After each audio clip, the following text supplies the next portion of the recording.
Good evening and welcome to Lower Frederick Township's work session, February 17th of 2026. Let's all rise for the Pledge of Allegiance. I pledge allegiance to the flag of the United States of America and to the republic for which it stands, one nation, under God, indivisible, with liberty and justice for all.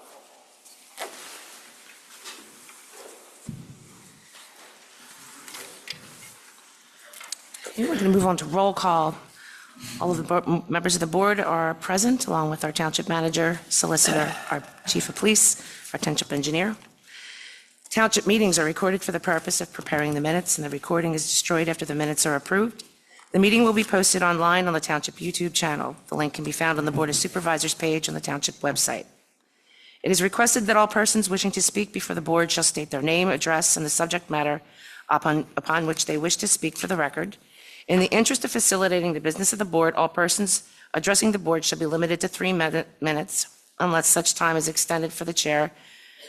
For good cause, individuals are requested to remain in their seats and to respect when other persons are speaking. The Board of Supervisors will provide a reasonable opportunity for citizens to comment on any non-agenda items after all agenda items have been addressed, but prior to the adjournment of the public meeting. Okay. First item on our agenda this evening is a conditional use hearing for 225 Big Road, JEP LLC subdivision. Noel, do you want to mention the exec session? All 3 of them, yeah.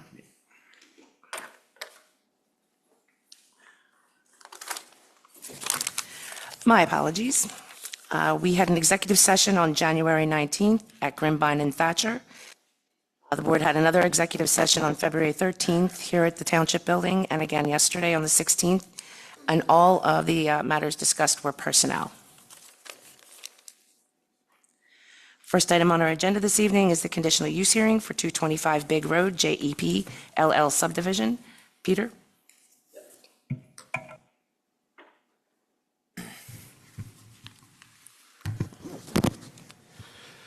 Okay, so before we get started, I just want to explain to all the members of the audience some background on this matter. So right now we have in front of the Board of Supervisors a conditional use application. This is one of 3 applications that this developer currently has in front of the township. There is also a zoning hearing board application, and there's an application for land development. Those items are not going to be discussed tonight. They're not going to be dealt with tonight. They are going to be dealt at different meetings on different nights. Tonight, the board is solely focused on the conditional use application. That conditional use application is solely regarding the intrusion into certain steep slopes on this site by, in one case, by the front, rear, and or side yards of some of the proposed lots, by utility lines and utility pipes, by sidewalks, by other improvements. The other aspect of that conditional use is they're also seeking a conditional use in regards to placing some of the actual homes within steep slope areas and some retaining walls in steep slopes areas. Now, a conditional use under Pennsylvania law is considered a permitted use.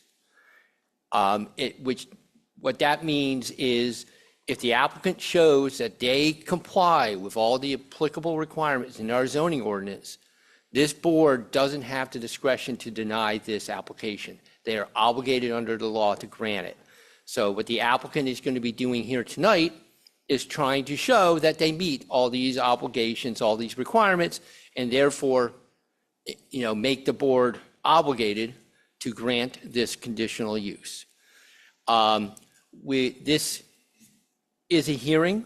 It's going to be kind of taken a little different than your normal public meeting. The board is going to sit up here. They're basically judges. They're going to be judging, like a judge, deciding the credibility of witnesses, deciding what makes sense and what doesn't, and then ultimately making a decision whether or not to grant this application. As the witnesses are talking, we have a court reporter here who's taking everything down. It is very important that we only one of us talks at any one time because it's hard enough for him to take down one of us, much less two or three talking over each other. So I just ask if you can just wait your turn. You will have a turn to speak if you want to speak, but please don't, talk over people or shout out anything. It just makes it a lot harder. In regards to your participation in this hearing, as members of the public, you have three ways you can do this. The first way you're already doing. You're here. You're listening. You're seeing what's going on. You're finding out what's going to be proposed. The second way is at the end of all the testimony, before we wrap everything up, we will be taking public comment. So if any of you want to comment on this particular application, this conditional use application regarding the steep slopes, you just have to stand up, give your name, give your address. You'll be sworn in.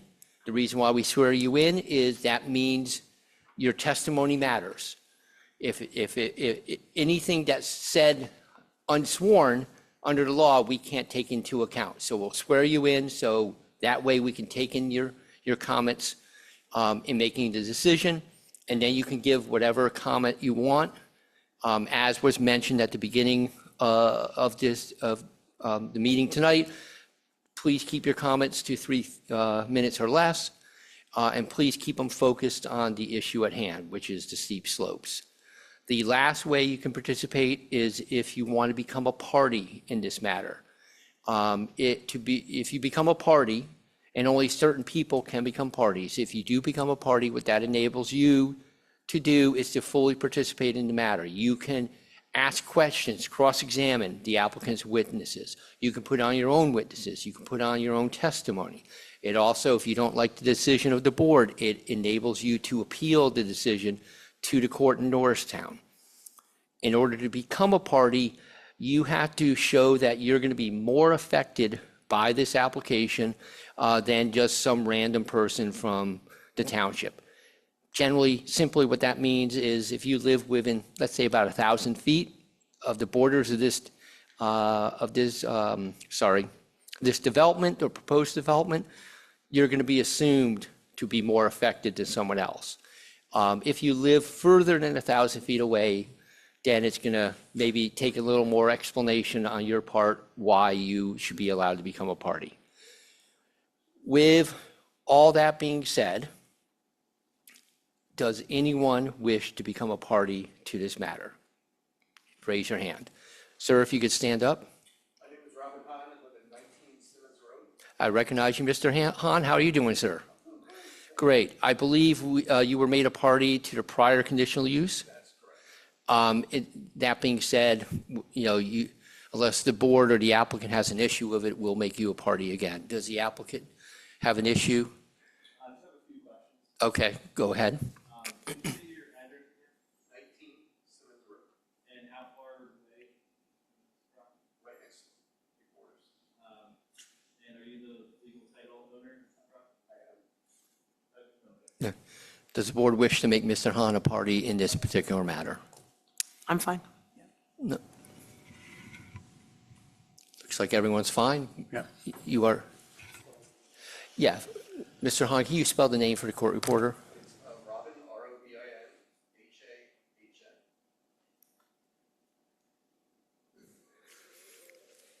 And sir, you raised your hand? My name is Dominic Delos, D-E-L-L-O-S-E, and I'm at 21 Simmons Road. And Mr. Delos, you were a party at the prior conditional use hearing on this development, correct? Yes. Okay, and you, just to skip some of the questioning, your property also borders the applicant's property. 3/4 of their development border my property. And you are the legal owner of that particular property? Okay, thank you. Is the board fine with making Mr. Delos? We're fine. Mr. Delos, you are a party. Thank you, sir.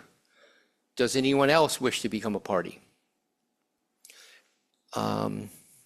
Tim, do you want him to spell his name? Mr. Delos, did he? Okay, I missed that. All right. With that being said, do you have any, Dan, Mr. Lyons, do you have any preliminary matters at all? No. Okay, then I will hand it over to you to call you. Why don't we get both your witnesses sworn in, and then we can get going. Gentlemen, do you solemnly swear that the testimony you're about to give is the truth, the whole truth, and nothing but the truth, so help you God? Sir, state your name and spell please for the board. Chris Salinas, ChrisPeuzINS. Sir, John Paniza, J-O-H-N, he is O-A-N-I-Z-Z-A. thank you. Yes. Peter, we good to go? Yes, yes. All right, thank you all for being here.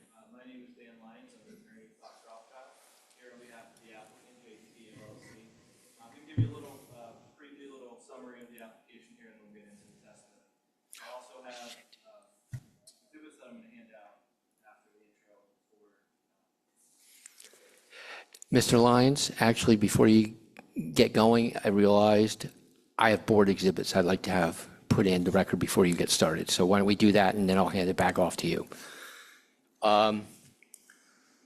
So I have previously marked as board exhibits, Exhibit B1, which is the conditional use application that this hearing is about. Exhibit B2 is the proof of publication for the legal notice regarding this hearing. Exhibit B3 is the affidavit of service regarding the mailing of letters to the adjoining neighbors. Exhibit B4 is the affidavit of posting regarding the posting of property. Exhibit B5 is the value engineering letter of January 15th, 2026, which is a review of this application. Exhibit B6 is the zoning hearing board application filed by the applicant related to this same development. Exhibit B7 is a letter from John and Anita Black, who live at 35 Simmons Road. They are neighboring property owners who are unable to attend tonight's hearing. And then Exhibit B8, actually, this is from you, Mr. Delos, so I'm not going to mark this. If you want to enter it as an exhibit, you can when you have a chance to present your case. Does that make sense? Okay, so we'll hold off on that. Those are the board exhibits. Mr. Lyons, you have any questions or issues with that? do you have a copy of the letter from Mr. Black? I emailed it to you, but I suspect you're already on your way here. Yes, I did. Yeah. I was on the way. Okay.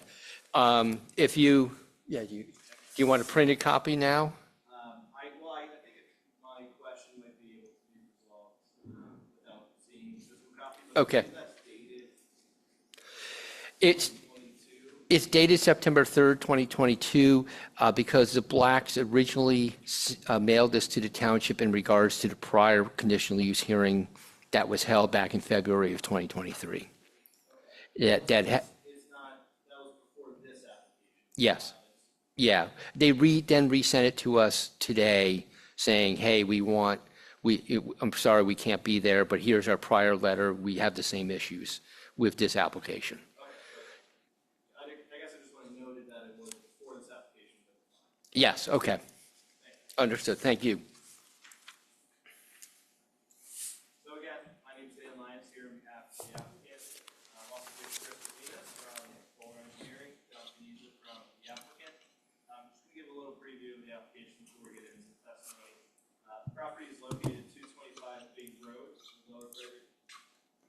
Thank you. Is that better? There you go. 225 Big Road in Lower Frederick Township. The applicant and owner of the property is JEP LLC. The property is approximately 75.7 acres and is located in the R1 residential zoning district. Applicant proposes to improve the property with 29 new building lots for a total of 30 lots, where there's one existing currently. As some of you may recall, I believe some of you were on the board at the time of the last conditional use application back in 2023. But at that time, an application was filed that predated my time here, so I wasn't there.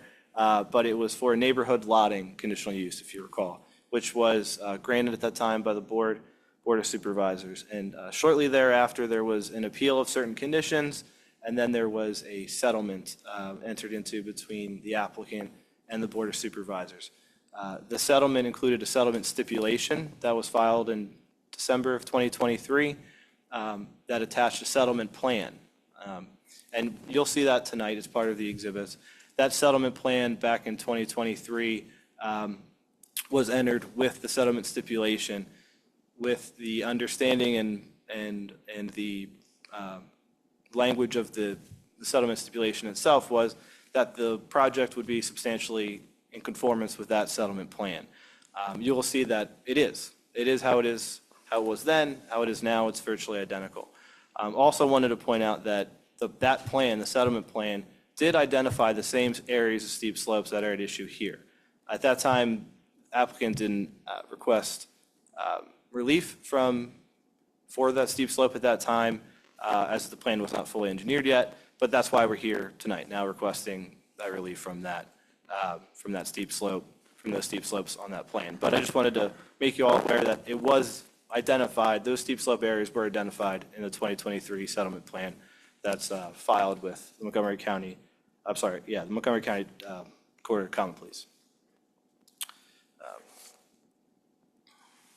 So specific sections of the code are sections 170-124.b and c to permit minor areas of steep slopes to be regraded for the creation of yards, utilities, parking, and road construction, and to permit 6 of the 30 lots to have encroachment of small areas of steep slopes as well. And as you will see, the areas of steep slopes are very minor, very narrow. As Mr. Brzezinski will testify to, likely man-made, so not natural features of the landscape. Applicant has carefully evaluated other areas for these improvements, but all are inappropriate or unfeasible with respect to this plan. Applicant's proposal will be sound from an architectural, engineering, and environmental perspective, and the proposal will have no adverse impacts on the health, safety, and welfare of the community, and there are no viable alternatives for this plan. And as Mr. Nelson mentioned, as I'm sure you're all aware, conditional use is a use that is permitted so long as the proposal is compliant with certain criteria in the zoning ordinance, and we're here to tell you that all that criteria is met. So at this time, I'd like to call Mr. Brzezinski as our first witness, and I'm going to hand out these exhibit packets. So let me just do that now.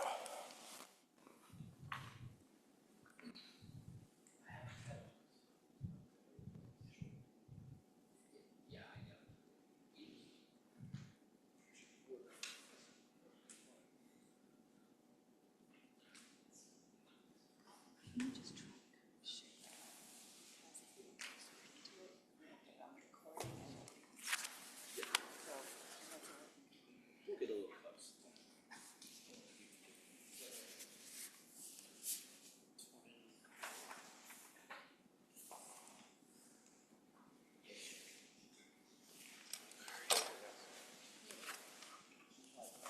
So I'm going to have to move this microphone over.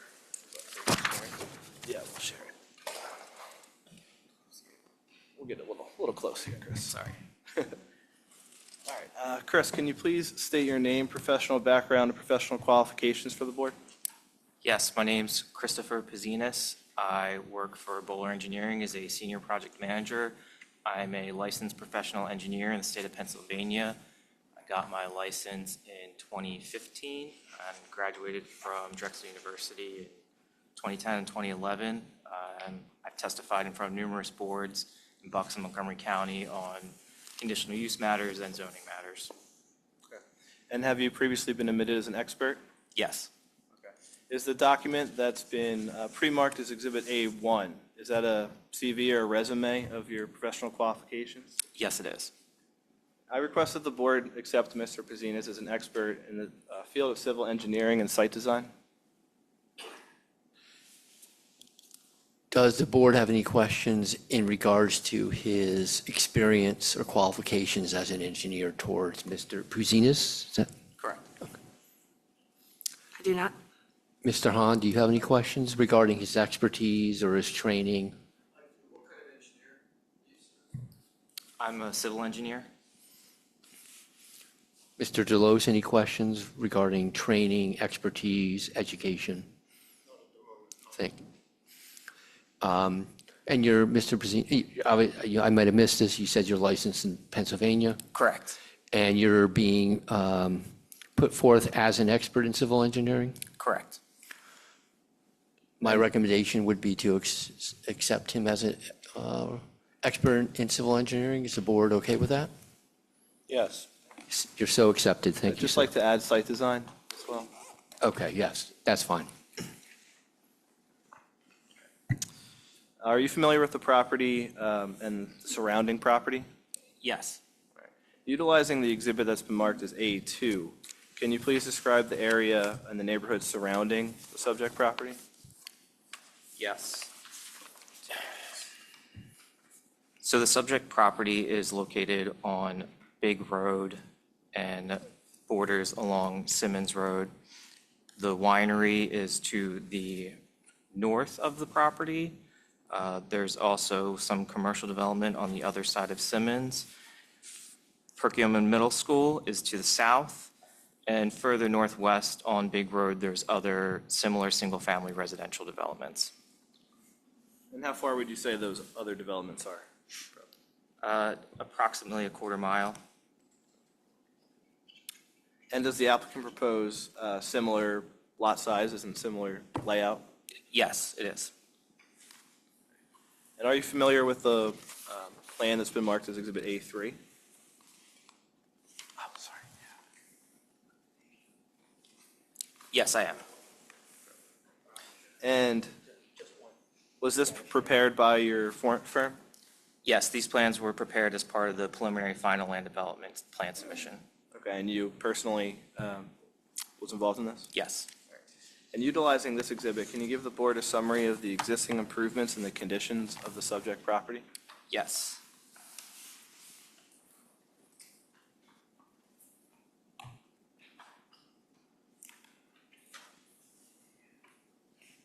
For the board's benefit, I do also have a larger version, so I can try to point to things while I am also explaining them.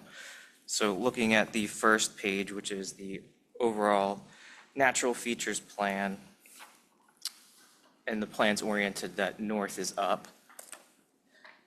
Our development is generally concentrated on the northwest portion of the property being a little more than 77 acres, but our area of development is closer to 26 acres.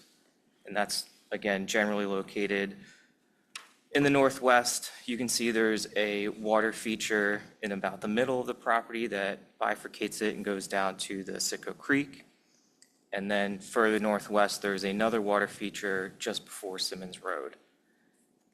Between the two water features, try to point here. Between the two water features, there is a ridge line on the property where the topography then flows both to the northwest and to the southeast. And are there existing lots there to kind of split the property? Yes, there are a few existing lots on Big Road that enter into the property. And looking at this plan, what does this signify here? And you can point it with your pointer. Yeah, so these areas, the shaded areas are steep slopes, and they are generally associated with the water courses that come across the property. The other steep slopes are located to the northwest. There's a line here on the plan about halfway in between those water courses, just to the north of the ridge, another line further northwest, and then another area of associated steep slopes with another water course. Can we just hold on one second, and this doesn't have to be on the record. Why don't we put the plans kind of over by the TV so the audience and the board can see them? And you have a laser pointer, I do. right, Chris? Yeah. It should be able to still point things out there. Is that going to work? That'll work. All right, Yeah, that's how to work. okay. That way we can, I know it's far away, but audience members, you always can move closer if you want to see it better. Carol, look around. Thank you. Go forward, Dan. Thank you. Forget about the chief. So the property is more or less split in half by that water course, is that right? Correct. Okay, and then on that, I'll call it the east side, you have those 4 lots there that are not affiliated with this property, not affiliated with this project, is that right? Correct. And are those improved lots there? Yes.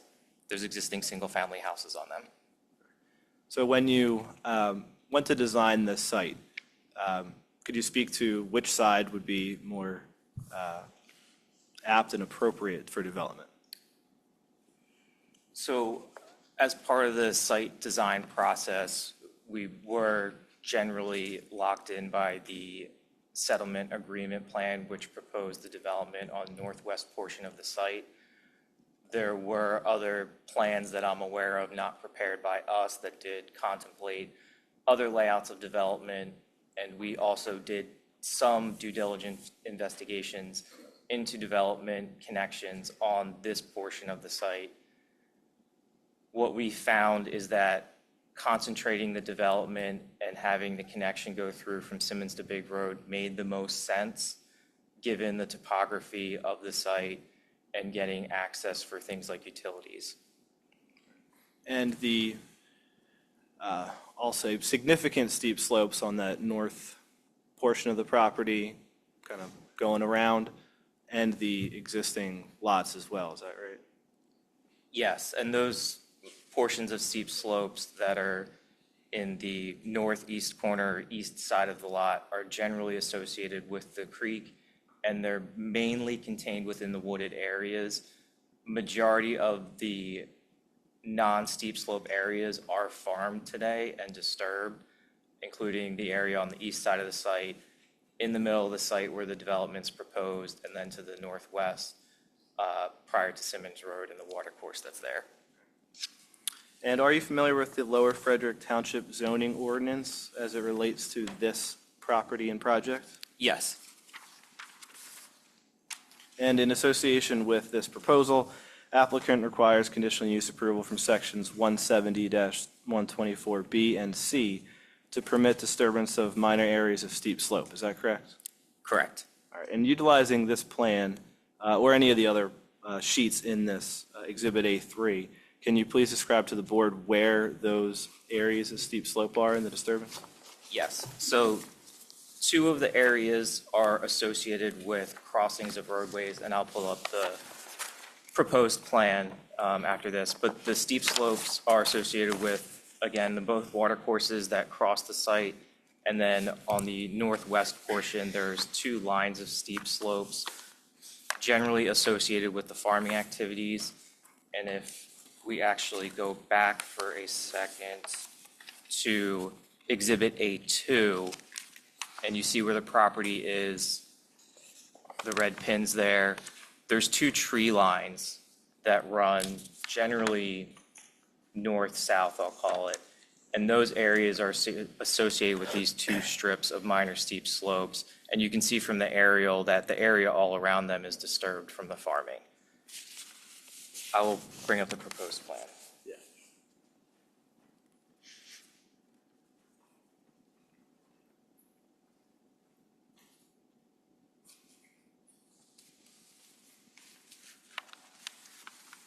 And can you just identify those areas of steep slopes again? Yes, so this page is sheet 406, which is the overall post-construction stormwater management plan. And as part of the proposed plan, we have the road that comes off of Big Road. On this plan, it is labeled Proposed Road A, starts across from the middle school, travels north and then northwest out to Simmons Road. It makes 1 crossing at the first water course that basically bifurcates the site, and then continues out to Simmons Road where it crosses the other water course. So those are the 2 water course crossings. And then where the lines of steep slopes are existing in the tree lines on the northwest portion, that is around proposed Road B and some of the houses that run alongside of it. Specifically, I think it's units 8 through 11 and 27.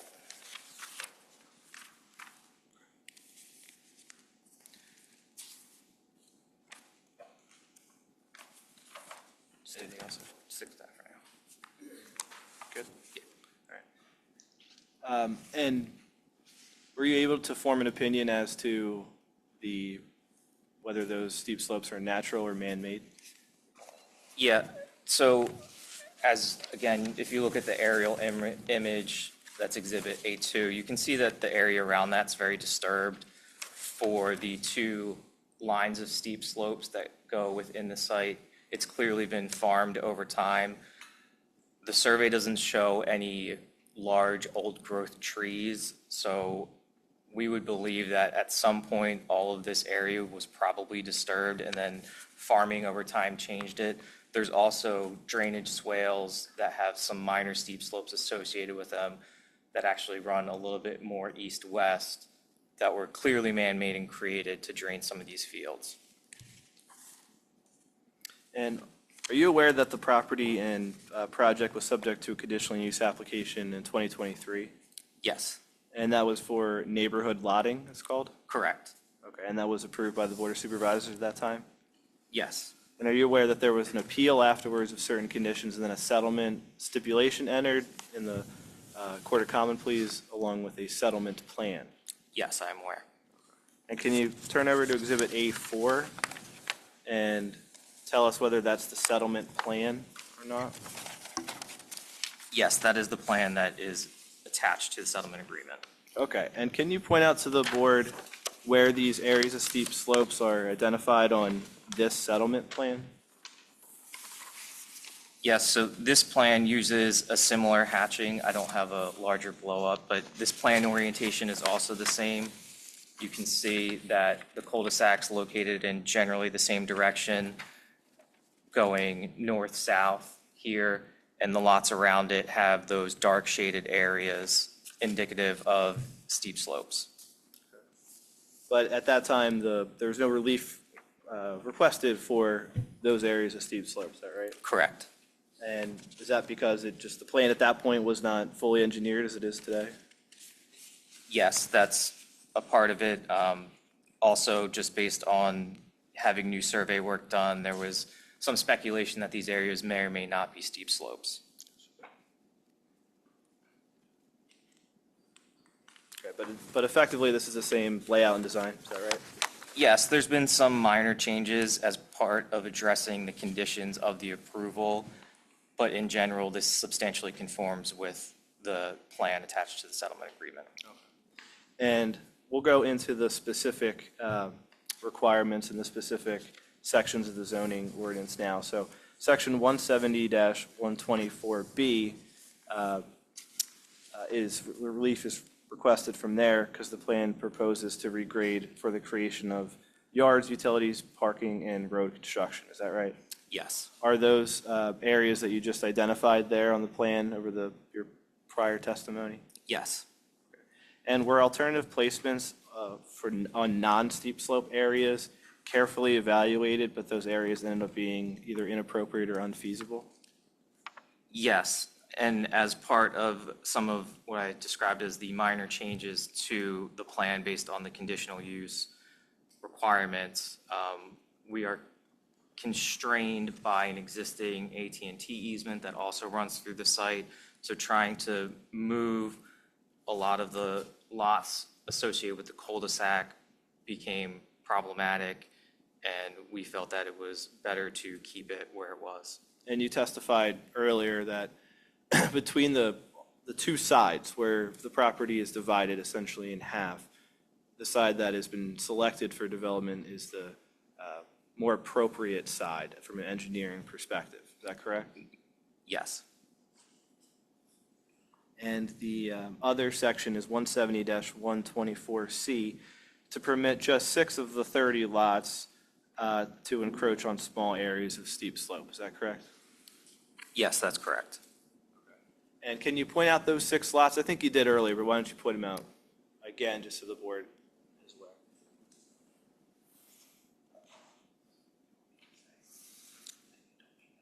Yes.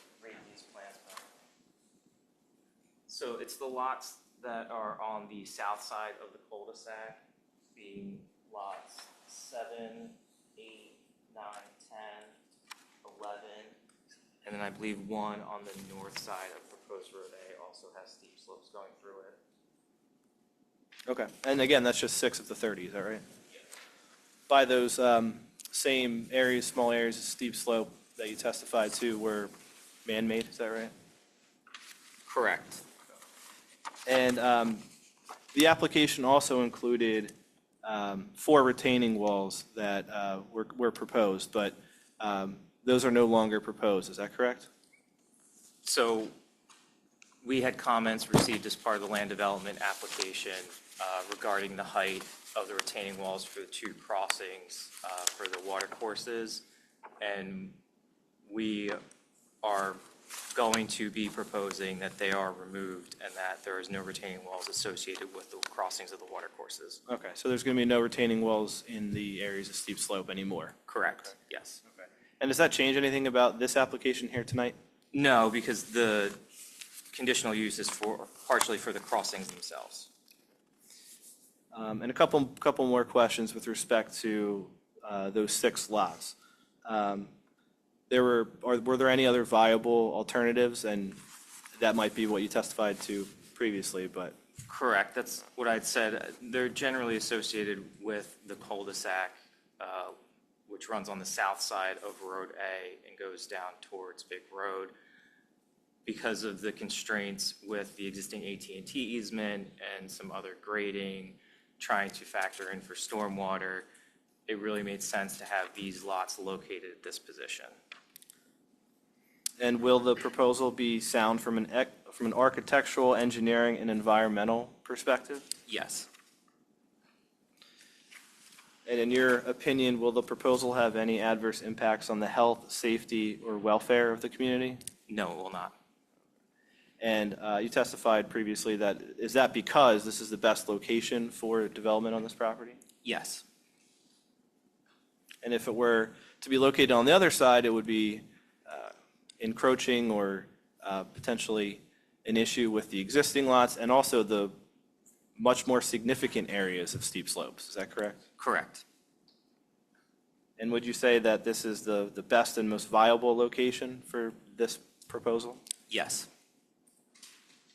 And from an engineering and site design perspective, is this property suitable for this type of development? Yes, it is.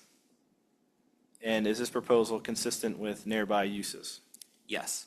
And that was shown on the aerial before with the neighborhood right up the street, is that right? Yes. And you are aware that a conditional use is a use that is permitted by right so long as specific criteria is met, is that correct? Yes. And with your testimony today and all the exhibits, the design, the layout, the engineering of the proposal, is that criteria met? Yes. And has your testimony and have your opinions today been given in your capacity as an expert in the field of civil engineering and site design? Yes. I have no more questions for Mr. Pezinas, and I'd like to request admission of all exhibits, A1 through A4. So noted. We'll deal with the exhibits maybe at the closing of your case, if that's all right. Does the board have any questions for the engineer? I have no comment at this time. I just have one quick question related to the 2 existing farm fields. Do you know what the height differential is from one side of the, say, field A from field B, if you know what I'm trying to say? It's where the 2 lines of hedgerows are located. It's not easy to tell from the...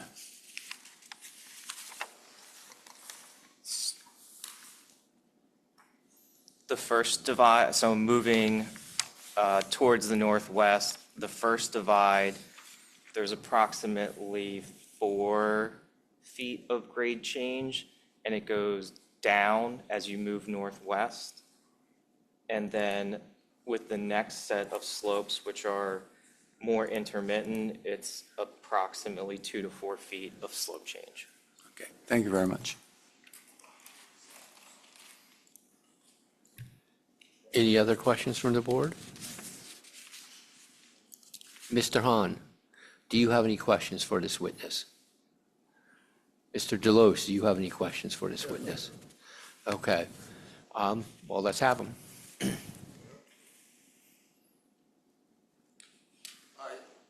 want to debate extremely on the man-made situation. What do they consider man-made slopes? Has he been there? Has there been a soil test? So, Mr. Del, as with the last time, let's make, these need to be questions. You will have a chance to give your own argument, your own opinion, but why don't you ask, I'm going to mispronounce. Record of man-made. Yeah. Pezinas. Can you explain? We do not have a historical record that these are man-made slopes, but as was asked by the board about the extent of change between fields, it appears that these have been altered throughout time based on the farming that's been there. Specifically, the slopes that are further to the northwest, that again I'm calling more intermittent, just based on some of the pine tree plantings and scrub brush stuff that's out there, it appears that those areas have been cleared and changed over time. And also, as I had said, going a little bit more north-south, there's a clearly made swale that has steep slopes associated with it. That and the fact that then the slopes further to the east don't have any large trees that appear that they've been there for a long time makes it seem as though, farming operations historically in here have probably disturbed most of the site, and then as they changed their field locations, kind of ended up just farming those areas.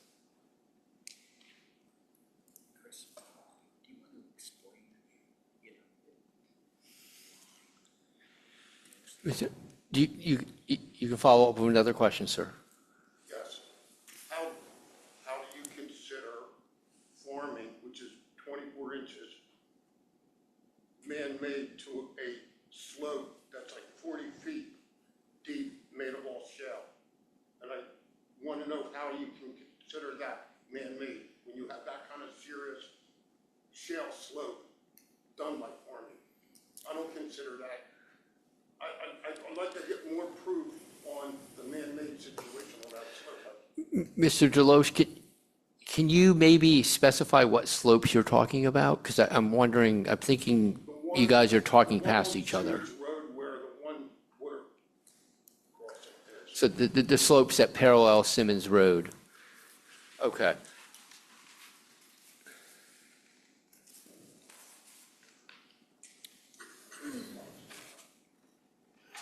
So sheet 407 is where proposed Road A connects to Simmons Road. Put this up.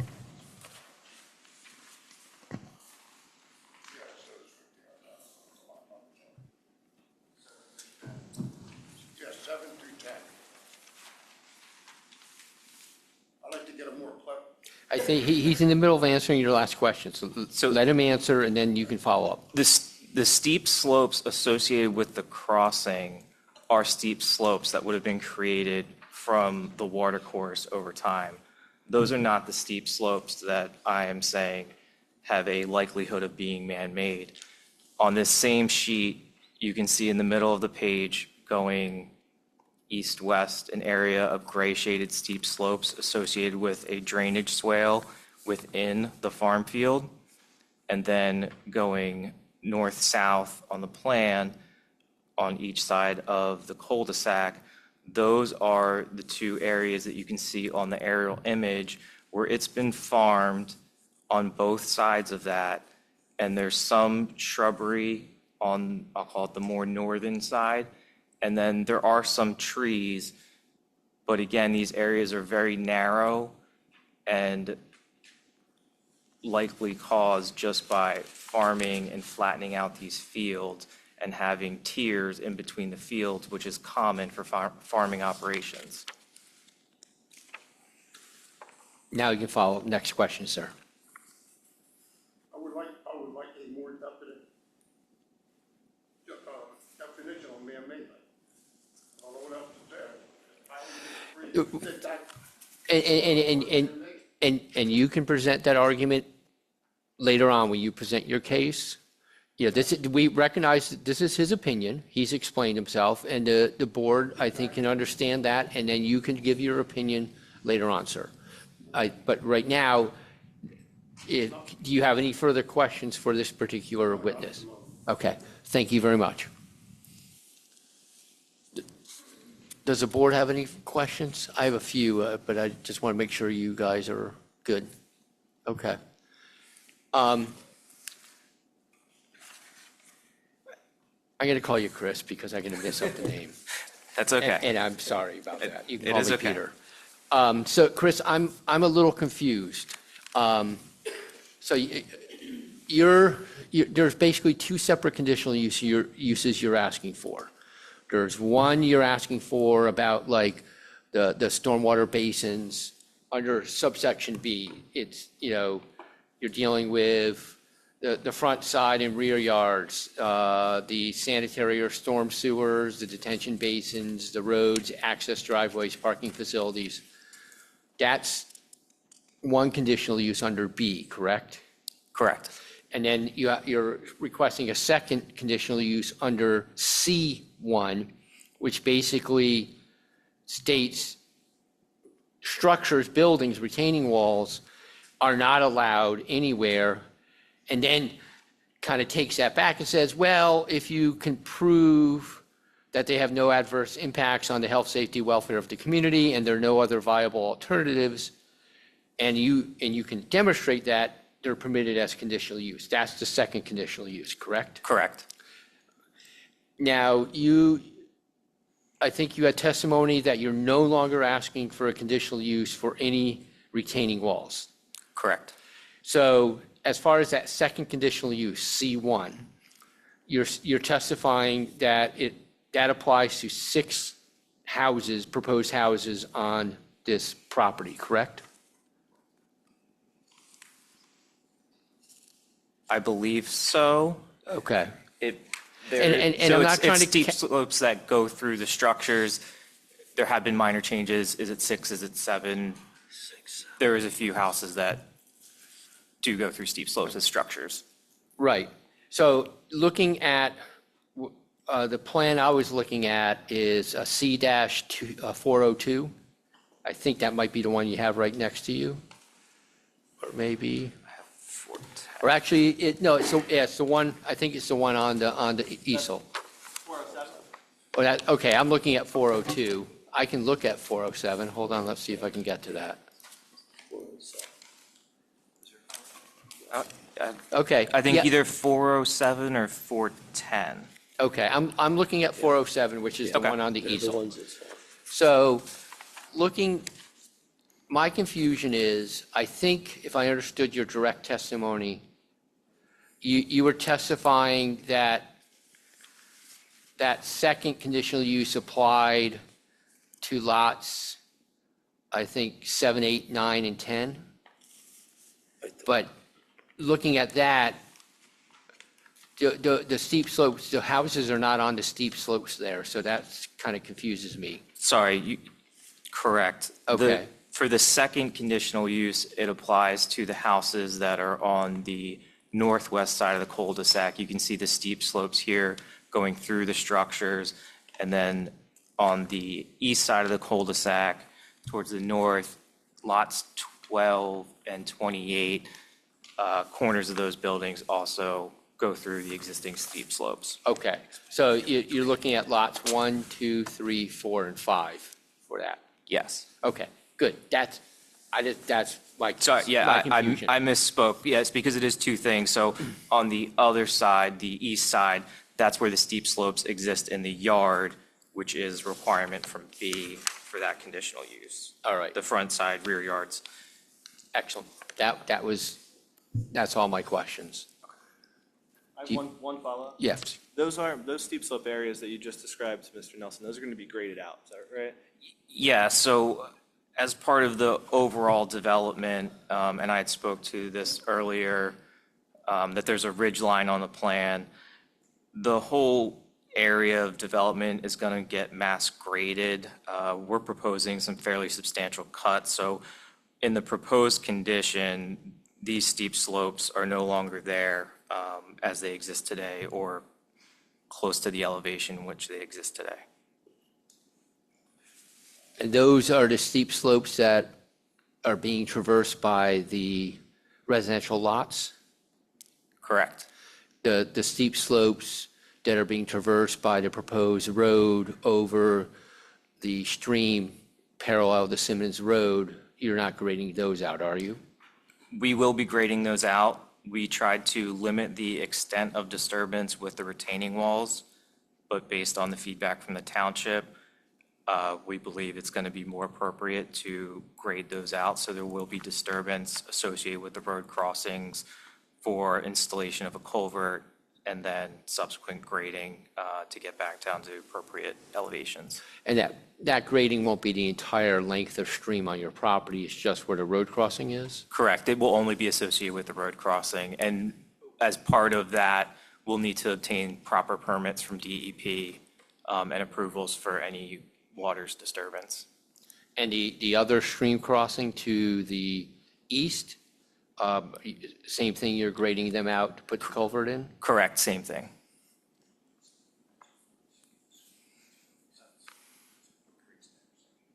Mr. Nelson, I have a couple follow-ups just on your. That's question. fine, yes. Okay.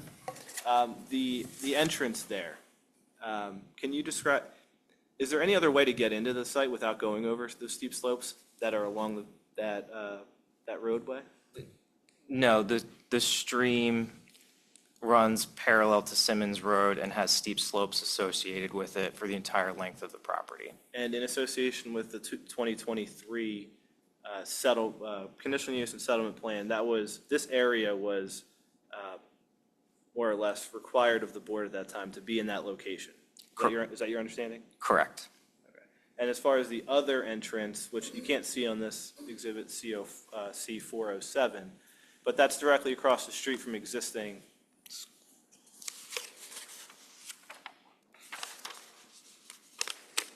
Can you just describe where that is and what's across the street from it? I guess? Yeah, this is right across the street from the middle school.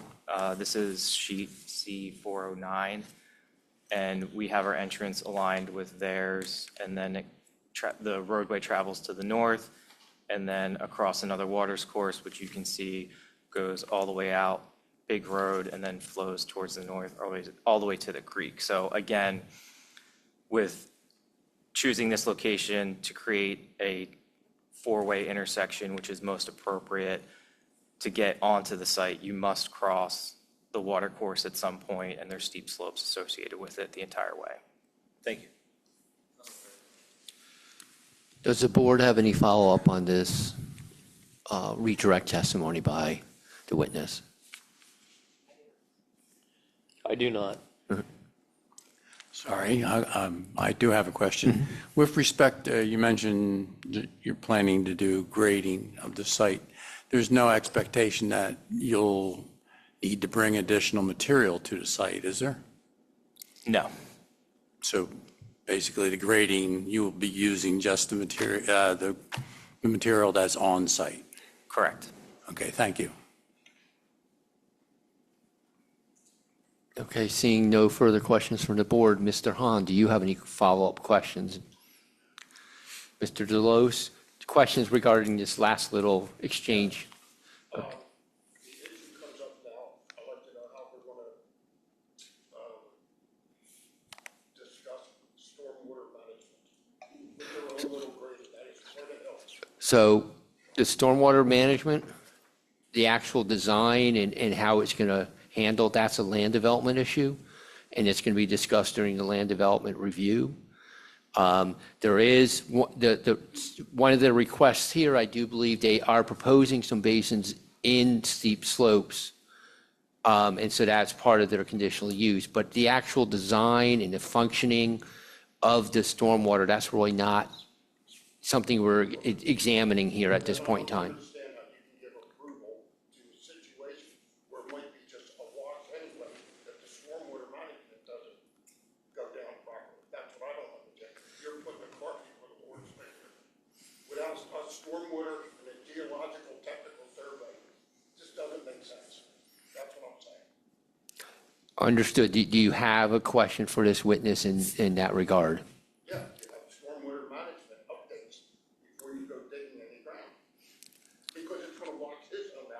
then he's gonna take my home out.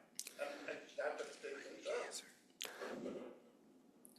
concern. Chris, have you looked, you, I'll answer. So we have submitted a geotechnical investigation of the site along with the stormwater report to the township as part of the land development review process. It was submitted, comments were received.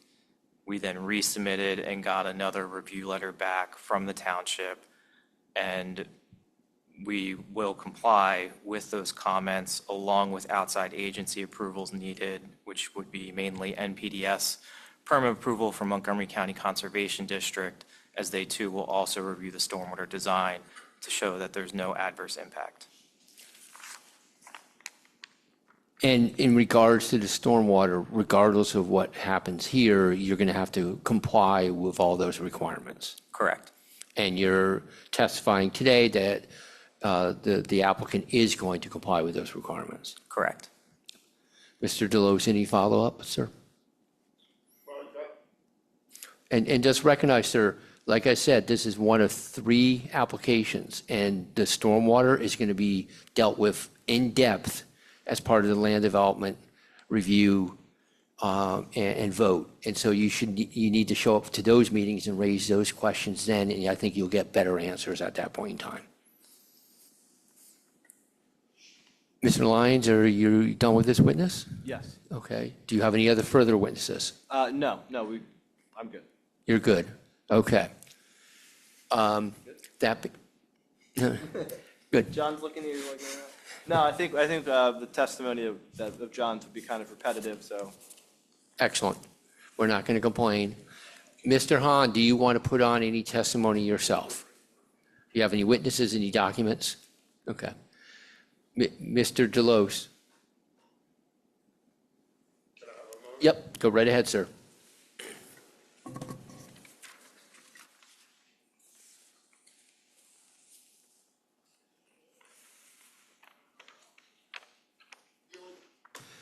Sir, it's your time now. You can give your opinion. We're going to swear you in, and you can just, yes, sir. Can I ask just John 1 or 2 questions? Sorry to go back to that. Yes, he's already, I believe, Mr. Panizza, you've already been sworn, correct? Okay. We're going to let Mr. Panizza testify, and then Mr. Delos, we're going to swear you in, and you can then give your opinions and your thoughts on this. Thank you. John, do you just want to introduce yourself to the board? I'm the JEP. Oh, I'm sorry. JEP LLC. Good evening. Thank you for your time this evening. I'm the JEP of JEP LLC. I figured you knew that. I've been here for years. And I'm obviously part of our group. Chris did a magnificent job, far better than I could have, explaining the technical issues. And that's why he testified first. And Dan prepared a good outline so that you would get the information that you need. May I address the audience? I would like to offer to anyone here this evening who has questions about our project, either tonight's, the requirements that we put forth tonight to address the conditional use, and moving forward, that we meet offline to explain how we're going to deal with stormwater, how we're going to deal with crossing that stream, and every other aspect of this plan. We're available, we're local, and would be happy to address those issues outside of formal meetings. So, thank you. No further questions for John. Okay, thank you. Basically, does the board have any question for Mr. Panizza in relation to what he just stated? Mr. Hahn, do you have any questions? Mr. Delos, just related to what he just stated? Okay. That being said, Mr. Lyons, you're completed your case in chief? Yes, that's correct. And I believe you asked to move your 4 exhibits into the record? Yes. Does the board have any issues with any of these 4 exhibits? Mr. Hahn, Mr. Delos, you have any questions or issues with these 4 exhibits. We're just moving them into record, that's all. Okay, they're going to be so accepted. Mr. Delos, let's swear you in, and then you can, give your opinion, your statements on your feelings on this. Sir, you solemnly swear the testimony you're about to give is the truth, the whole truth, nothing but the truth, so help you God. Thanks, sir. You can, actually, if you could, sir, Dan, if you could let him have the microphone out, I think it'd be easier for everyone.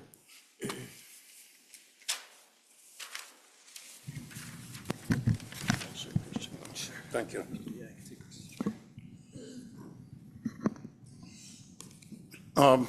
Thank you for hearing me out, everyone.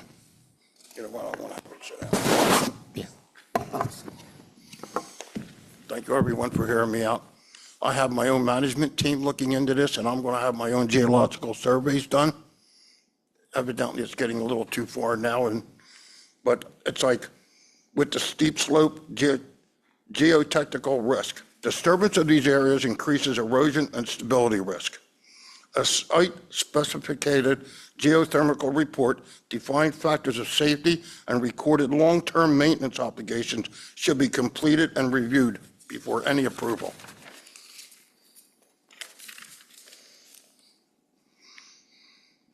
Final stormwater management calculations, pre- and post-development runoff analysis, township engineer review letters, completion of geotechnical study, and whether the plans before you are final engineering drawings. It just seems like there's a lot at risk for my neighbor and myself on this plan without a little more study on this water management. I don't know if anybody, I've been there 40-some years. I don't know how long Robin's been there. Do people know the extent of that slope? You got less than 24 inches of topsoil on one big shale hill. And the runoff is tremendous. Even on a light today was drizzle, and we were almost flooded out. Do they actually think they're going to move that much dirt and that much rock without retaining walls and going to manage that water? It's just technical stuff and realistic stuff are 2 different ballgames, and I don't think anybody here is looking at it. Robin and I, me especially, God knows how many bridges I put in. I think the stormwater has to be addressed before any kind of approval. I don't even know how else to put it. I'm not technical like these guys. I'm a winery guy. I'm a farmer. People realistically just don't know the extent of this. Sure, let's put 30 homes 20 feet from my house and not worry about the water till later. It doesn't make sense.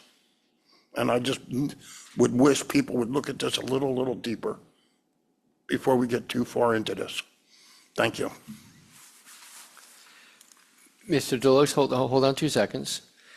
Since you're a witness, we have to make you available for other questions.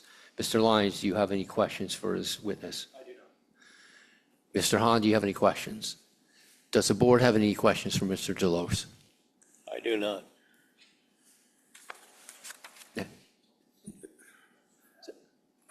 So, Mr. Delos, now you're excused. Thank you. Do you want it to present any rebuttal to Mr. Delos's I statements? just have one question for Mr. Pazinas, based on the testimony of Mr. Delos. Okay, that's fine.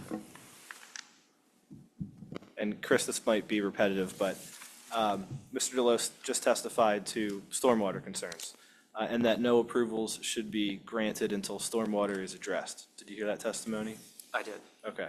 And before approvals for this project are given, meaning final approvals, preliminary approvals for the land development itself, the project, stormwater will be addressed. Is that correct? Yes. And as of now, and as your testimony before, I'm sorry, the stormwater component is proposed to be compliant. Is that correct? Yes. Nothing further. Does the board have any questions for Chris? No. Mr. Hahn, any questions in regards to this latest statement? Mr. Delos, any questions for Chris in regards to his latest testimony? Thank you. Okay, this portion of the hearing is over. We now are going to accept public comment. So what I'm going to ask the public is if you want to give public comment, just raise your hand. I'll call you out. If you could please stand up, give your name, give your address, and then give your comment. And I think because we do have people online, if I can ask the applicants to, once again, give up their seats so people making public comment can come up and use the microphone, I'd appreciate that. So with that being said, does anyone from the public wish to make public comment?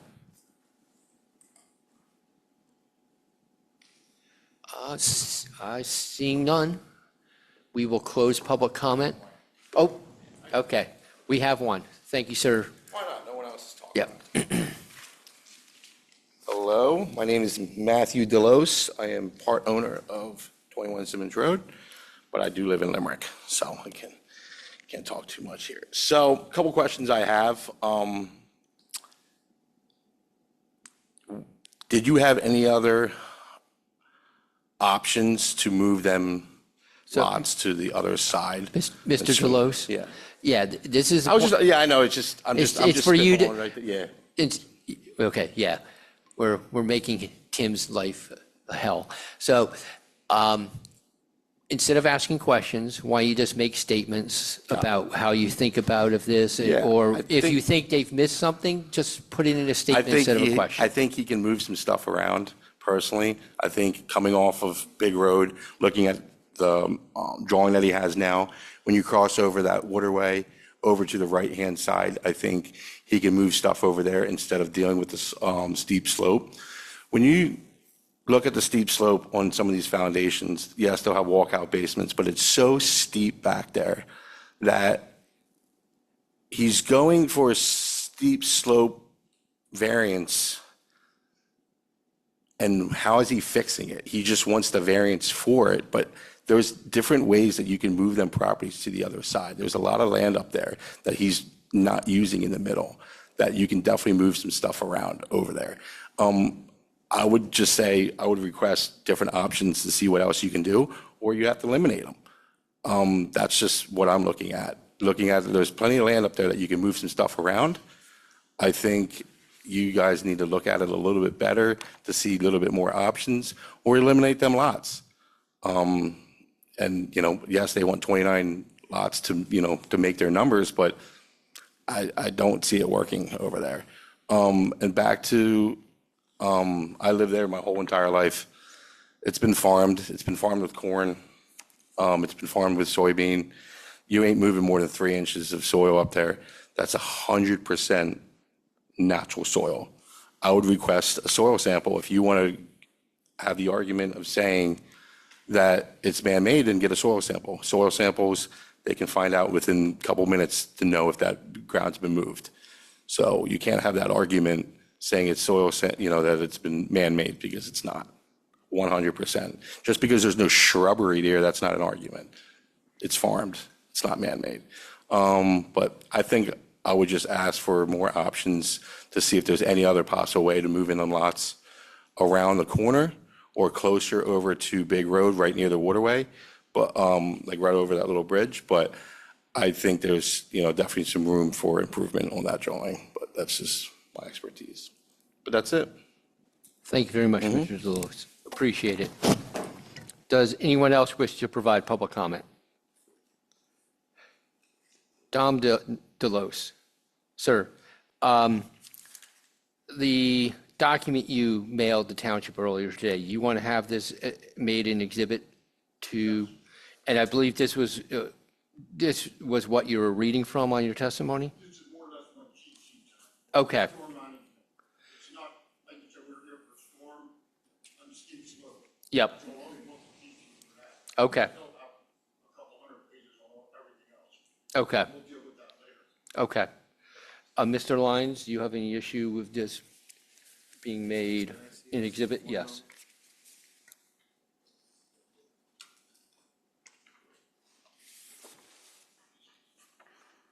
And Mr. Delos, sorry, hold on a second.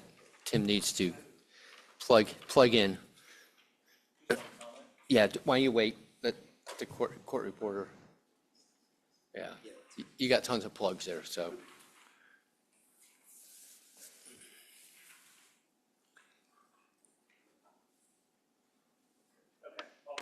You're good. Okay, so first statement, Mr. Delos, this was put together by an engineer, civil engineer you used? Did I read that email correct? Yes. Okay. Mr. Lyons, you said you had some questions or issues regarding this? Correct. I object to it being hearsay then. If this was prepared by an engineer who's not here to testify, not here to say anything about this. So to the extent that it's hearsay, that the expert is not here to testify, that Mr. Delos is not made an expert, I object on those reasons. I think from, the board certainly, while hearsay, let me put it this way. As you know, the general rules of evidence don't apply to these sorts of hearings. It's a question of relevancy. I think the board looks at this as being relevant. At the same time, they recognize your concerns and the fact that the engineer isn't here, and they can assign that appropriate weight due to the fact that you don't have the opportunity to cross-examine this engineer. Does that make sense? Thank you. Thank you. So we are going to mark it as D1, but the board, recognizes that, the person who put it together isn't here to answer questions or to explain the basis that they came to these conclusions. With that, I think we're done with tonight's portion of this hearing. As I mentioned to Mr. Lyons, the Township Planning Commission is reviewing this on Thursday night in this room. The board would like to keep the hearing open to its next meeting on March 3rd, so that the Planning Commission can then present any comments or recommendations they have based on their Thursday review. That's my recommendation to the board, or is the board fine with that? So we're going to continue the hearing to Tuesday, March 3rd, 7 p.m. this room. And we're going to, at that point in time, if the Planning Commission has made recommendations or comments, the board will accept them as a board exhibit. At the same time, we are going to provide the applicant a chance to address any of those things if you so wish. Is that satisfactory to you, Mr. Lyons? Good. Yes. And Mr. Hahn, Mr. Delos, you two also, as parties, will have the chance to comment on the Planning Commission's comments and recommendations if you wish at that hearing night. With that being said, we're going to continue to then, and we'll move on to the rest of the meeting. Thank you very much, everyone. Thank you, everybody. Have a good night.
Okay, folks, we can move on with our regular scheduled meeting here, and we're moving on to our 2026 fee schedule update. Jason?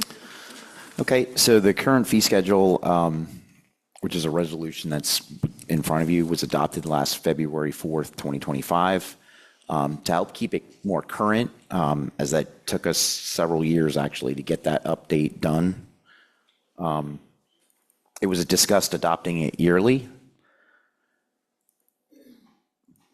Below is what I would like to add, and I've highlighted those on the resolution that you would have received previously in yellow. The first area would be sewer billing, that we would add sewer billing fees to the fee schedule. We've been unable to find where these amounts exist or if they were adopted somewhere or previously by the board. And what I'm proposing is these are the amounts that we've been currently using, which would be state that there is a 10% late penalty after the end of month bill is due. Establish a lien fee of $59, which is what we've been currently using. And then the shut-off fee of $50, which is the cost to SBA to shut off the water. So that $50, that's what SBA charges, Yes. correct? Yep. So the establish a lien fee for $59, are you saying we don't know where that number comes from? It's just. It's the number we've used previously when we filed the liens. Is this an appropriate, I don't know. Is this I appropriate fee to believe the charge? Montgomery County, I believe it's like it's $30-ish, and then the extra portion 29 would be is like an for- admin for us, because we've been doing the liens in-house. Okay. And then the 10% late fee at the end of the month, that's actually sounds pretty standard to me. Yeah, that's standard. Yep. Okay, all right. But I just want to memorialize it because, like I said, currently I've not been able to locate. That's probably a good idea. So that would be one thing. The driveway permit fees, this looks like it was left off of our update when we adopted it last year. And this is just a simple $25 permit fee for resurfacing or altering an existing driveway. So you're just putting it back on. Yep. And then the zoning hearing, conditional use application fees, I'm asking to raise that to $850. This would be only a $50 increase from our current $800 fee for zoning hearing or conditional use And what would that applications. extra 50 cover? Is that the covered, like, It's legal, well, not legal, it's the hearing stuff that goes with it, the stenographer. on those computer. costs are going, okay. Yeah. Fair enough. And it's more in line. They're all, if you look municipality, they're kind of across the board. I think when we raised this last year, we went from like 600 to 800, and we were pretty low compared to some other municipalities. And then and this is kind of a down the road thing, because what we've run into as far as this next part as far as under our subdivision land development, the difference between like a lot line adjustment and a minor subdivision. And this came from this actually came from Bonnie, in that a lot line adjustment what I would be proposing is to make that its own item on the fee schedule at the $2,500 escrow amount, and then a minor subdivision, which we're using the 115 Second Avenue subdivision that was proposed. PC, I believe, talked about that in November. That's a 2-lot subdivision, but it's much more involved in that because you're creating 2 residential lots out of one, and so currently we kind of lump those together under minor subdivision. Simply because it's the same. Right now, it's the same amount, but that does not cover. It needs to be more, and I don't want to make I would not want to make like a lot line adjustment one more. As expensive as a minor subdivision. Correct. Understood. But our Okay. code, right now, it's the way our code is written which is how we have our. So this is one just to kind of chew on. Okay. So I'm currently, right now, I'm not looking for the board to adopt. This is just what we're proposing. Everything else, as far as I'm aware, I did talk to Matt McCloskey from Barry Izett that their costs wouldn't be, their rates wouldn't be changing. So I'm not looking to, anything else is good to go. Yeah, so I have a question. So would you calculate the amount for the escrow for the minor subdivision just based on the work? So someone would come in and say, I want to do a minor subdivision. You would look at it and say, you're doing 2 houses, that'll be this much. You're doing 3, it'll be, I mean, how is that going to be calculated?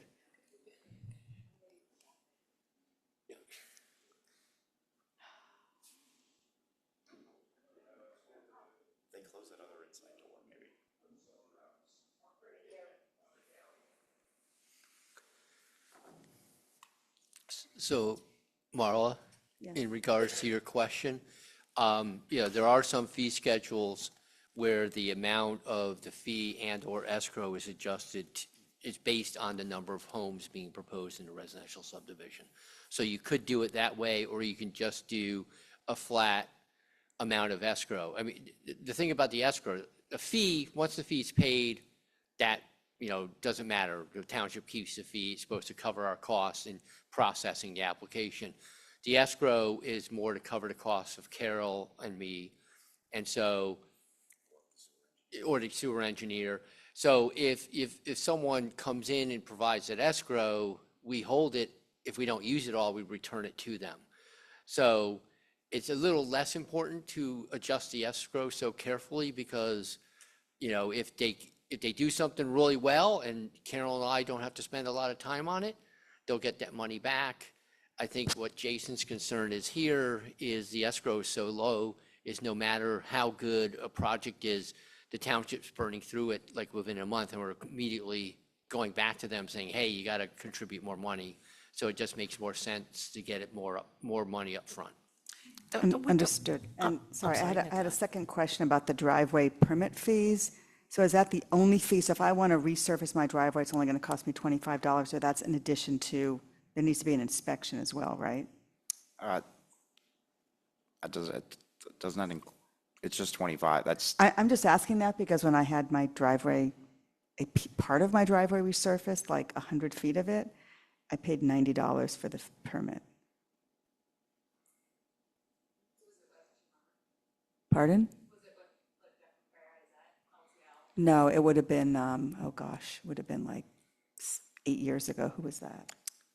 Anyway, but $25 is enough for someone to come out and inspect it. Is it? Because the resurfacing, we're doing that in-house.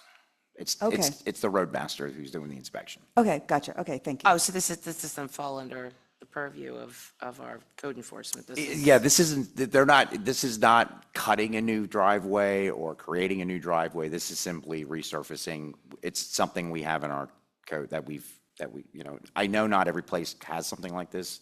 It's just, that's what our fee's been, and we're just trying to put it back into the fee schedule. So it says resurfacing and altering an existing driveway, $25. What if you're tearing out a macadam driveway and you're putting in pervious?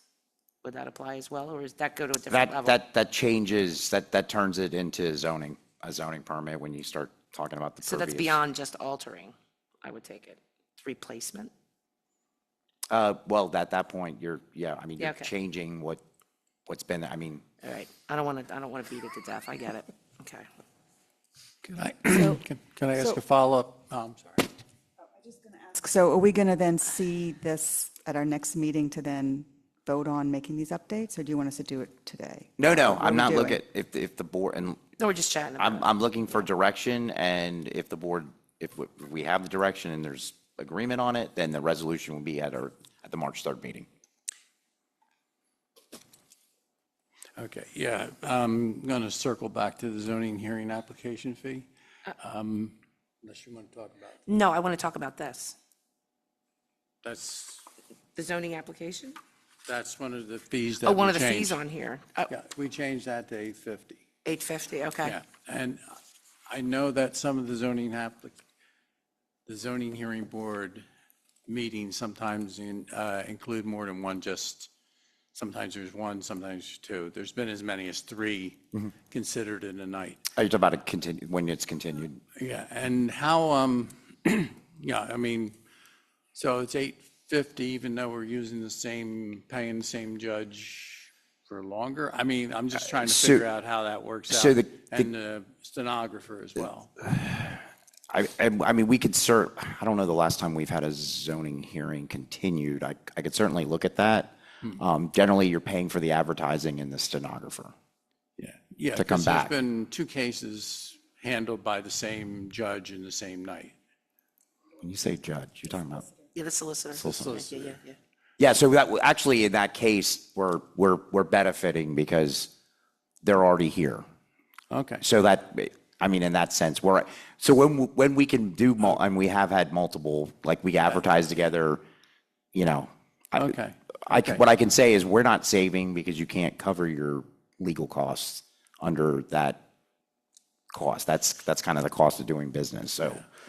Okay, I get it. I was just like, I can see somebody perhaps questioning us if one person gets the zoning hearing board by himself and they kick in 850 and then next day, we went years without having many zoning hearing boards and then all of a sudden we had Yep. a rush of them. I guess it's fine. I mean, So when we balance can, out over in the long run, I guess. when we can, we try to double, I mean, that's why we've dedicated the second and fourth Mondays, and sometimes it does happen that way, where we can do it within the 60 days. So we certainly do try to maximize, plus for the zoning hearing board members, to try to maximize that, kind of get, I don't know if you say bang for your buck, but to try not to piecemeal it out. But Okay, thank you for clarifying.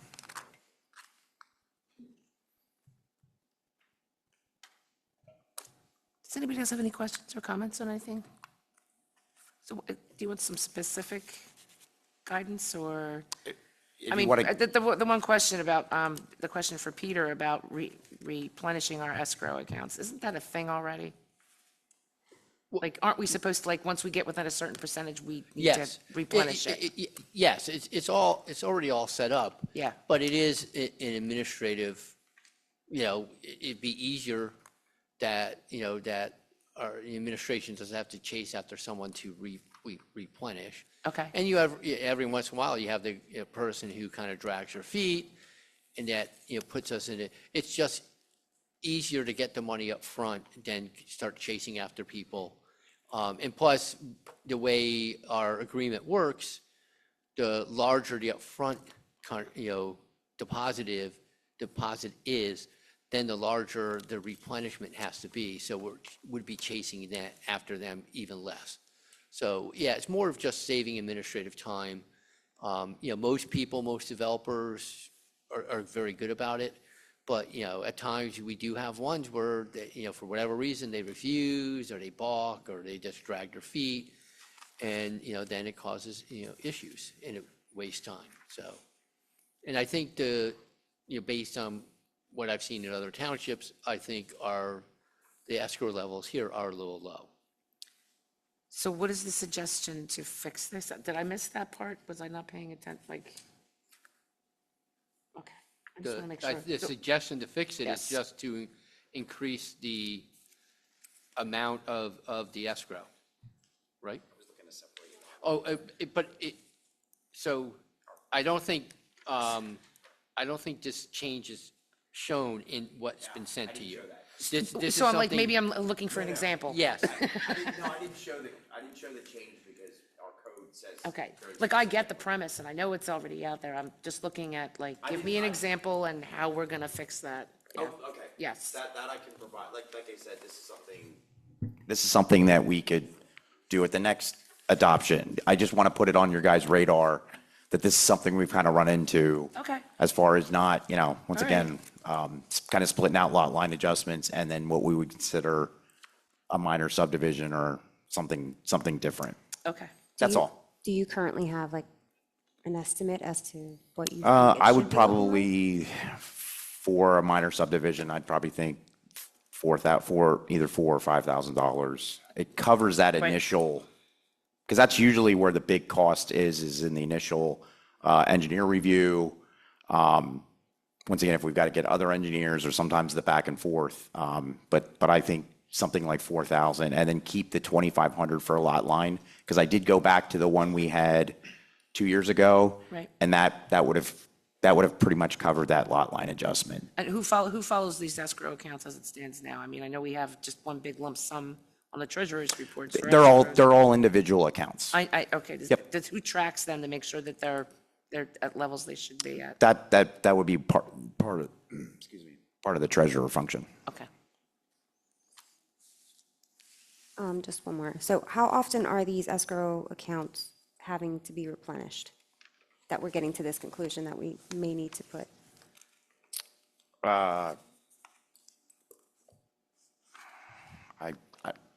I don't know that I could put a number. It just depends on what comes in front of us. I use the Second Avenue because that was one that's recently been given to us. So I don't think this is an actual, like, a problem. It's just like we're kicking the tires to cover ourselves going forward situation. Because most of our development Kind of plans have been relooking at large. this from a have been of the policy larger position, nature. yeah. Yes. Yeah, this isn't one of those things where like it's like 10, we have 10 plans. This is more of a, Yeah, suggestion, didn't yeah. take it as a problem. I just want to kind of know the background of how we got here. That's all it was.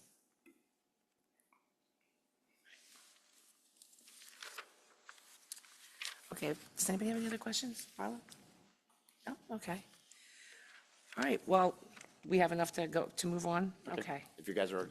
Yes, absolutely. Do you want to give us your fiscal year 2025 financial review?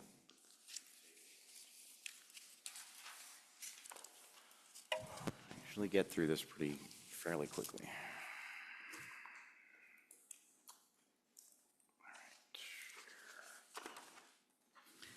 Sorry, Jason, is this something that can be put up on the website or attached to the minutes, so if people want to see more detail, they can see it? As we do with any of these reports, I think that's they'll a get posted. great idea, because this Yes. looks like it's a repeat of our budget. Yeah, so you don't have to Yeah. read every single thing, just give us the highlights, and then people can review Yeah. it at their leisure as well as, if that's okay. Is that okay with everyone? I mean, the presentation, it's pretty much highlight, it's Super. like 10,000 to 20,000 view. It's not nuts and bolts. No nuts and bolts. Great, thank you. Okay. All right, so we're going to put this on our website, or you want to? We're going to do it? Okay. Oh, you know what, is this? Okay. And honestly, the format's what I've been using for last year, so the format stays relatively the same. So this is all funds, so this is every fund that we have. Fund balance 4.968 million, which includes the CDs and all the escrows. And we had a net income of 126,586. The actual fund balance breakdown. So our general operating funds, which is the general and sewer funds. This also includes our fire hydrant fund. That fund balance, we ended the year at $2.55 million. We had a negative net income of 341,847. The special revenue funds, which this include liquid fuels and the, I'll say former ARPA fund now because it's at zero. The fund balance is 474,813.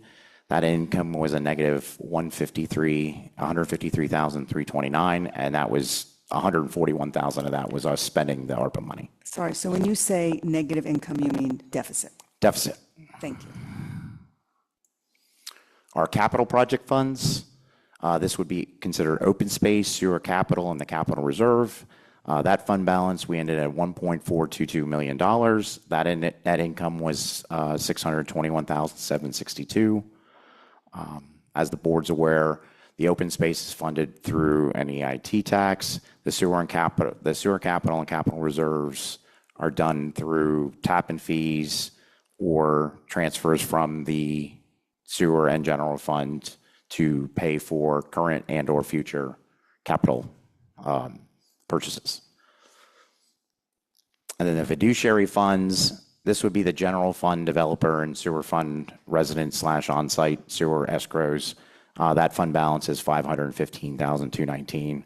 These are funds that don't belong to the township, but they are all broken down by account or I'll say project. Hey, Jason, real quick question. Yeah. Forgive me if this is a stupid question, but the capital project funds, meaning the open space sewer capital and capital reserve, do they all sit in separate, distinct Yes. accounts? Yep. Okay, thank you. I assumed that was the case. Yep. But Okay, so general fund revenue summary, total for the year $2.718 million. This was $223,053 or 8.9% more than we planned for. Revenue highlights. The highs were real estate transfer, real estate, earned income tax, franchise fees, interest from banking and CDs, state police and magistrate fines, the transfer from the ARPA funds, which was that was the interest from the ARPA fund that were not required to spend on ARPA projects. State aid and pension and the foreign, state aid, the pension, both the pension and the foreign fire relief, charges for services, and Lowe's, we had no Lowe's revenue-wise for the general fund. This is the percent breakdown. As I pointed out, 73.4% of our income is earned income tax and real estate tax. That's standard for local municipalities. And as you can tell, you can see the percent breakdown. We did, as far as real estate transfer, and our charges for services were up, as I was reporting all last year, primarily with the Farmview Estate and a big project at the middle school. Expense summary, finished year $2.763 million, which was $40,214 or 1.5% more than we planned for. Where we were, I'd say, more significantly over was engineer services, utilities, building repair and maintenance, police officer wages, zoning, building consultant, public works, streets and bridges. As far as where we were under, solicitor legal services, health insurance as far as all departments, police operation and maintenance, public works wages, snow and ice removal, culture and recreation, and then our insurance, which covered our property, equipment, liability, vehicle, and bonds. This is the percent breakdown as far as the expenses. As you can see, labor and O&M for the police is 30.4%. Then you have public works coming in at 20.9%, and then you have admin 13.7%, and so on, as far as the breakdown of percentages of our expenses. As far as the general fund balance slash net income, the ending balance, $2.176 million, which does include these CDs, and the net income, all right. The net income is negative $45,294. I have that previous slide is an incorrect number. Right. Any questions on the general fund? Nope. Should all really fall in line with what you were getting reported to last year. Now is sewer fund revenue summary.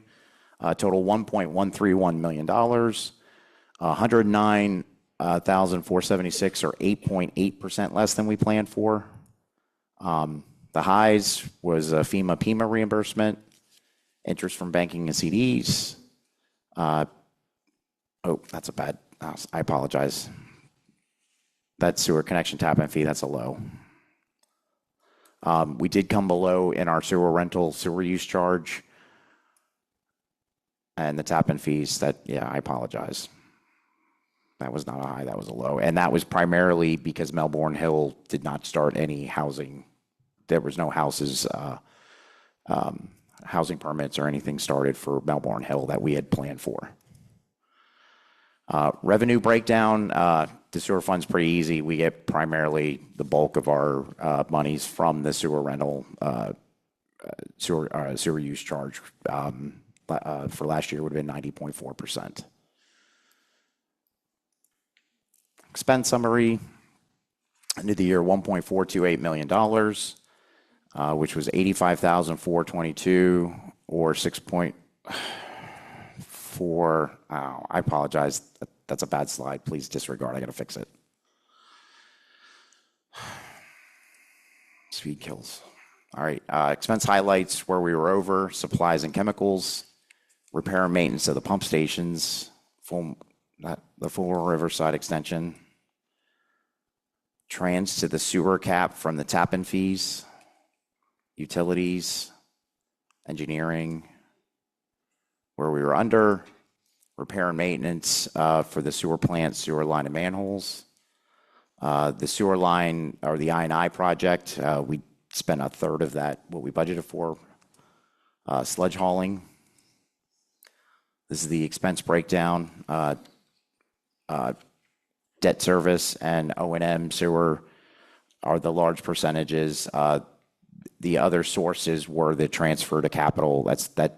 That amount is high because we were transferring the 2023-24 tap-in fees to the capital. That was by the direction of the board.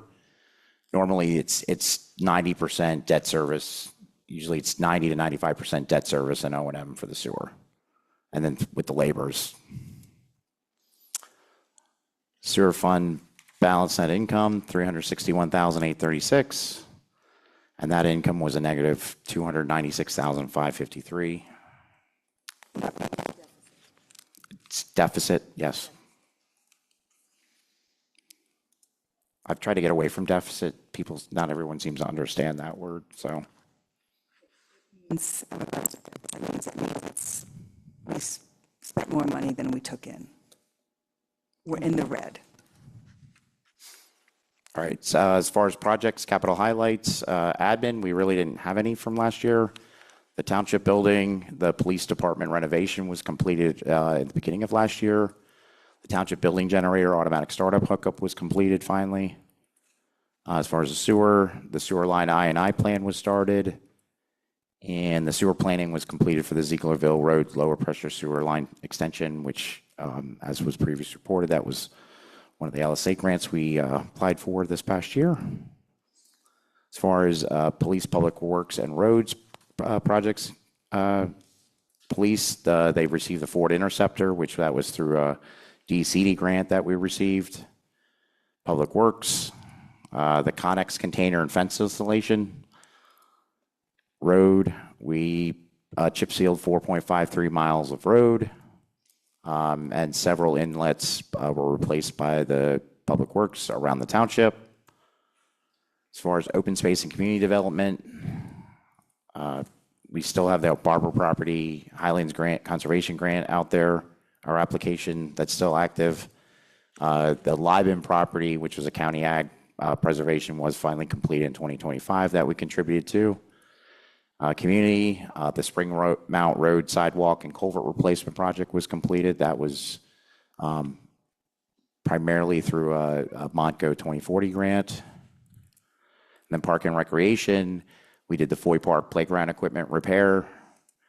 And I just noted the summer park and open, summer/fall park and open space mowing by a third party, which was part of, I kind of thought was worth noting. General capital, liquid fuel, sewer capital fund balances.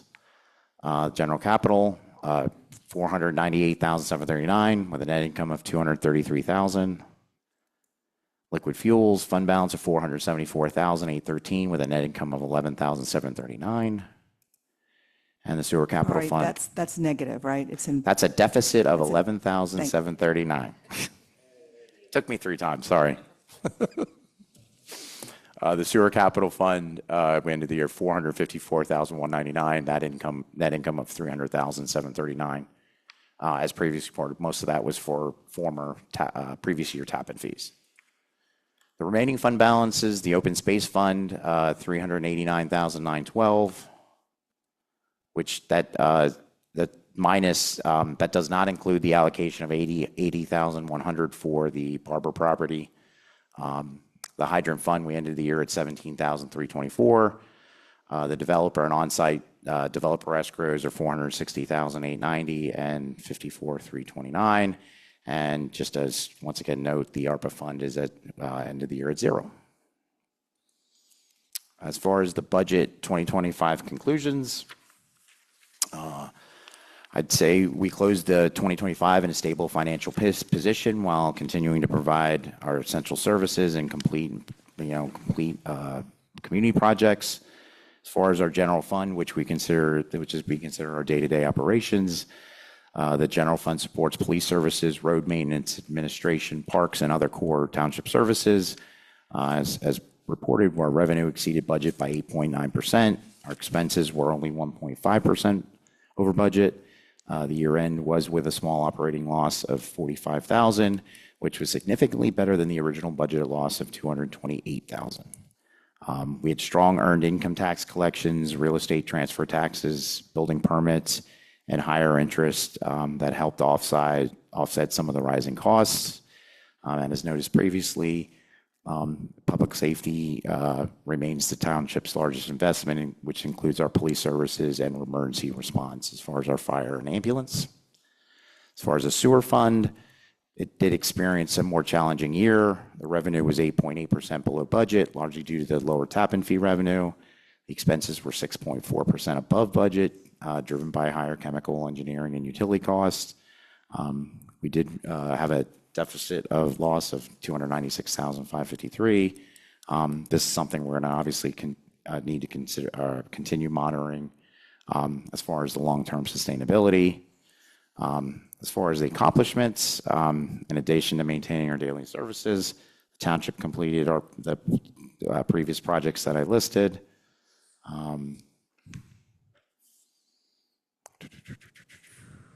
I'd say the overall assessment, our general fund revenues outperformed our projections. We maintained our core services. Capital improvements advanced, and our capital funds were significantly increased. And most of our fund balances remain stable. As areas, once again, required continued monitoring would be the sewer revenues and our consulting costs and just rising public safety expenses. Any questions? I wonder, just for clarity, I know you have like an accounting background and the parents, and I know I've done bookkeeping too. I know what that means. But for the general public, could you maybe put like a little note somewhere indicating if something's in parents, it means it's negative, so it's a deficit? Put it in what? So people who are looking at this understand if something is in parents, parentheses. Oh, right. Okay. They know that that means it's a negative amount and it's a deficit. Just maybe put a little footnote on the first page somewhere. Okay. I know we've gone round and round because I think I've used deficit before and was told it was. Negative income is, I think, ambiguous. I'll make a note. Does anybody have any questions for Jason on that presentation? Fix the slides before I post anything. Put them up. Okay. All right. Well, we're going to move on to public comment. Do we have any public comment this evening? Is there anybody on Zoom? Okay, not seeing any. Is there any supervisor comment? I don't have a supervisor comment, but I have a question for Carol. I know we've been talking about an update to the self-liquidating debt report for years. Is that something we need to do, in your opinion, that would be useful for us? If the board wants us update to that, I would be happy to do it or work with the manager to do it. The reason it was done before was specifically for the loan application. So Right. that's what drove the need for it when it was done before. It's almost like an amortization of the debt. Exactly. Yeah, so if there's no change, Okay. I mean, it might be good to go back and look at what we already have to see if we want to do anything else, but Yeah, I think the advantage to looking back at that would be about the, when you want to make adjustments to rates. Okay. And I'm going to point to Jason because I know he's been looking Oh. at those reports recently. So I did do an update for 2024, but at the time, the board had changed how they decided to, with the tap-in fees. So that significantly changed that data. Because at the time I was presenting, I think I was proposing like 70-30. And then, so that was already done as far as the update to the self-liquidating report. And now is that the full tap-in fee goes into the capital fund. So it took a lot of work to get it there.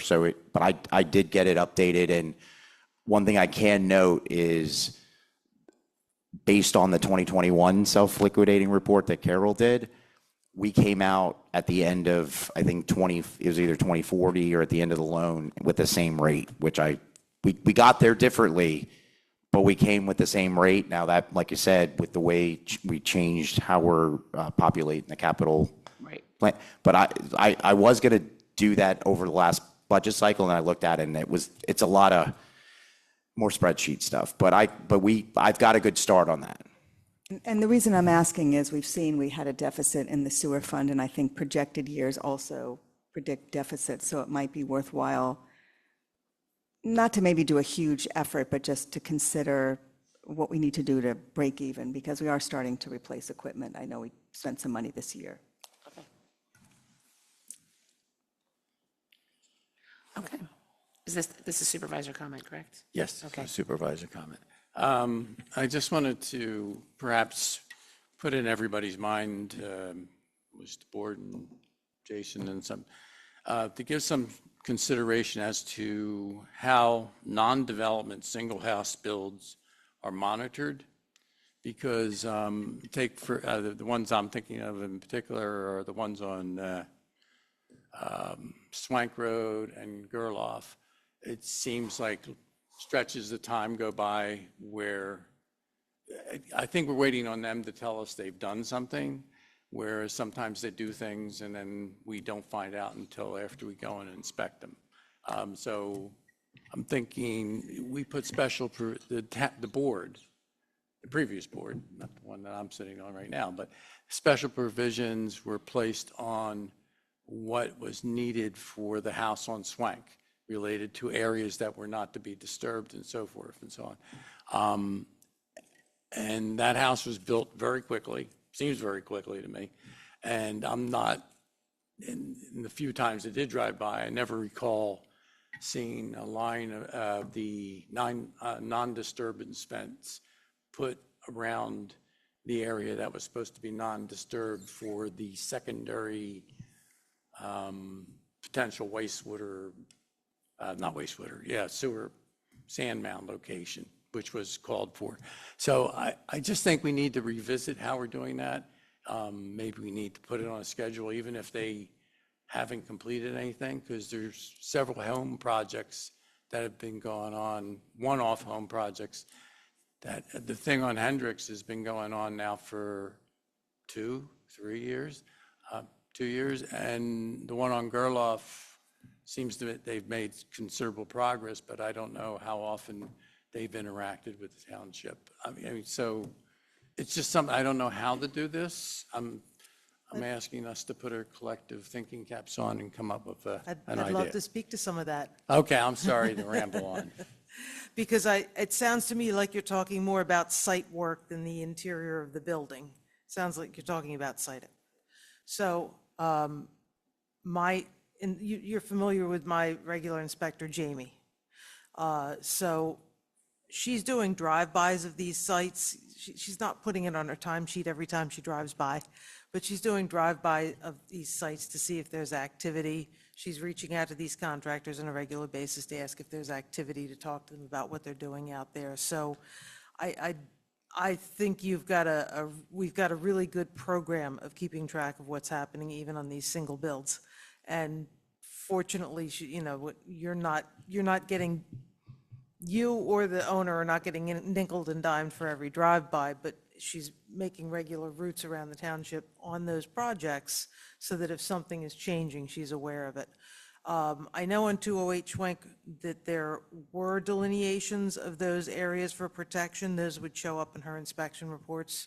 And we do detailed inspection reports of each visit to the site when we're on site looking at activity, and we take pictures and we document that. So I'm really proud of the program that we have and her diligence in looking at all those different projects.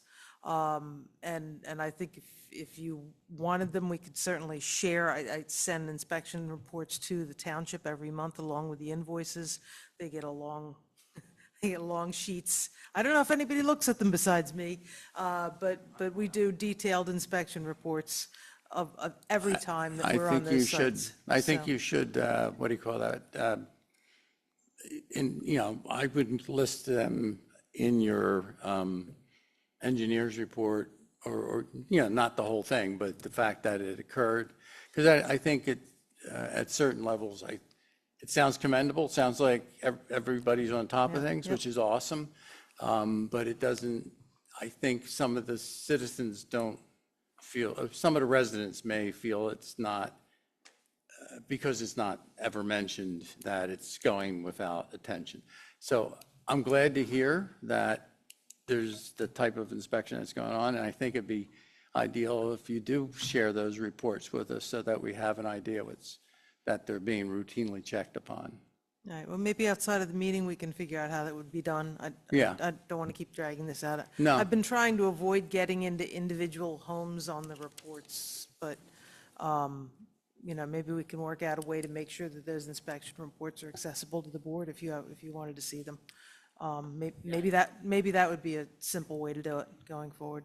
Yeah, that sounds good to me. Thank you very much. My pleasure. Like I said, thanks for giving me the opportunity. I'm really proud about how well that's recorded and documented and maintained.